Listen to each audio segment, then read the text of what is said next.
I thought our guys really played well on the Arizona trip. I thought we played really well down in Tucson and put together another really good 40 minutes at Arizona State. So hopefully we can build on that momentum as we head down the stretch here. Obviously a very key 3 weeks, and it starts Thursday against Utah, and it's odd, you get to this time of the season and your next 4 opponents are against people you haven't seen yet, and that's kind of an odd deal, and it's going to be the same obviously for all of us, but hopefully it'll even keep our guys more mentally fresh, because you get to this time of the year, you know each other so well and you're used to playing against each other. Now you're going to get 4 teams in a row that it's new, so hopefully that's going to be a lot of fun for the guys.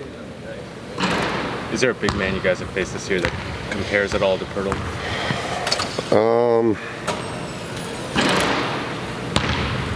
I think the closest as far as just being a real dominant low post threat would be Sabonis at Gonzaga, and their big fella obviously didn't play, he was hurt, but that's probably as close. Now Sabonis will go out and shoot the ball to 15, 17 feet every now and then, but Portal's probably more dominant just in the post because of his size at over 7 foot, and I think he's gotten quicker with his moves, does a good job of making foul shots, but at least in the Pac-12 and especially offensively, I don't think we've seen anybody this good. Was there anything that Jonah did differently this weekend to make such a big impact? Well, he just made an impact. He engaged at both ends. I think he only had, statistically, they had him for 2 blocks. I thought he had more than that. If he didn't have more than that, he changed another 4 or 5 shots. And very, very active. And I think we got guys playing their roles now in the positions that he liked.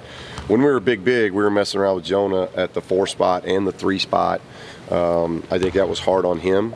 And he's getting adjusted to it. He's very similar to what we saw last year. Isaac maybe a little bit earlier than what Jonah is, hitting his stride. But when you've had to sit out a year, almost a year and a half, that makes a difference. And I think you're seeing Jonah hit his stride now. He's comfortable with his role. He's in the starting lineup, so I think he sees an awful lot of trust in him, not just from coaches but his teammates. And he's making a difference. Obviously, great production offensively for us, and that takes us to another level offensively, but where he's making his presence, I think, for us is defensively. We're able to match up with other stretch 4s a lot easier with him and Gigi than we were big, and it's good to see, and he's riding good momentum. He's out here now. I mean, he's got a good feel to himself right now, so hopefully he can continue that.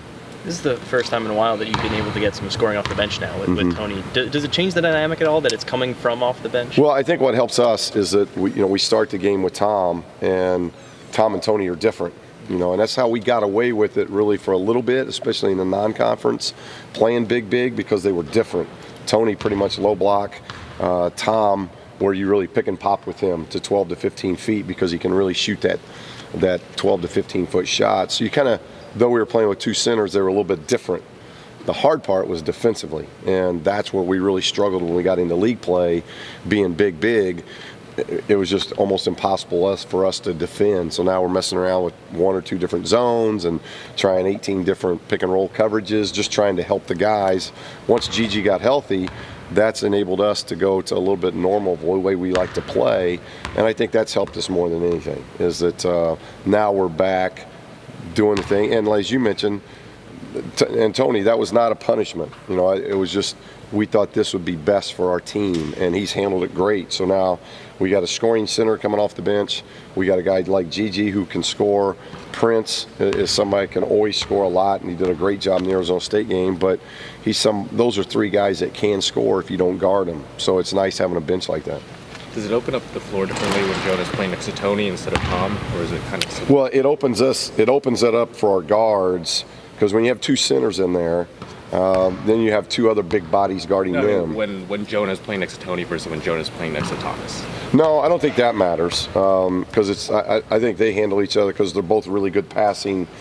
Jonah can pass it, Tom can pass it, probably better passers than what Tony is. But Tony gives us a low post presence. If we're picking and popping on one side of the floor, for instance, with Jonah, then we've got a lifted big in Tom on that side. If Tony's in, Tony's probably going to be low. So it gives our offense a different look without us changing our offense much. And the guys are playing off of that well. And I think now that we're not so big, it's opening up driving lanes for like Prince and Isaac and Bryce and Aaron. It's not as clogged up as what it was maybe a month ago. Do you take any lessons from last year, given that you played yourself, I think in February and the beginning of March, into the tournament last year? Well, we've talked to the vets about that, and not so much about the tournament. We've got to know this team. We've gotten to know this team pretty well, and so we don't want to apply a pressure to this team. This team hadn't handled that particularly well, but we haven't been this team for very long, to be honest with you. It's the odd part, Zach, is that changing in really late January and playing totally different. That doesn't happen very often, but because of the nature of Gigi's injury, it's what we were kind of forced to do, because I think Alex is going to be terrific. Alex just isn't ready yet, but I think he's going to be terrific down the road. So changing midstream of how we're playing, not just offensively, but defensively, has taken some time. Now we're about three weeks into that change, and guys are starting to get very comfortable with how we want to play. So it's not about putting pressure on that we have to win X number to do this, because you're never going to know that. Our RPI continues to get better, and if you look at our remaining games, all of our remaining games, I think if you just look at it today, we've got 6 games left, and they're all top 80 RPI games. A lot of them are top 30 RPI games. I think we got 4 games left with teams in the top 30, 40 in the RPI.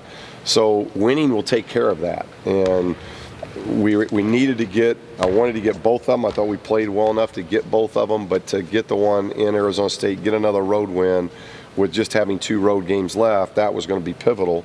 Now we got to take business home. The thing that we've been most discouraged about is we've lost 2 home games, because we don't do that. And we've lost 3 on the season, and that's not something we're accustomed to, nor do I like. So we've got to take care of this week, and we've got 2 really good teams coming in here, and both top 30 RPI teams. I think Utah's 17, Colorado's like 26, 27. So this is a big week for us. This is a pivotal week for us going into those last 2 weeks. But in long answer to you, we've really talked to our guys about, hey, get focused game to game, take care of it one game at a time. And if you do that, we get on a roll. Oregon last year. Oregon was a team last year that I think put together, 7, 8, 9 wins in a row late in the year. And they end up in the championship game of the Pac-12 tournament and playing as well as anybody in our league at the end of the year. That's kind of our drive. That's our focus, is can we be that team this year that puts a string of wins together and are playing our best basketball at the right time. You said they haven't handled pressure awfully well. What do you mean by that? Well, and that's been me. Mm-hmm. That's been me, not them. Anytime I've applied a little bit of that mental pressure, we haven't handled it well. So it's learning your team. Last year's team handled that really well. Now, Kevon Looney was a very tough, hard-nosed guy, and I had Norman Powell, 4-year guy, that got it.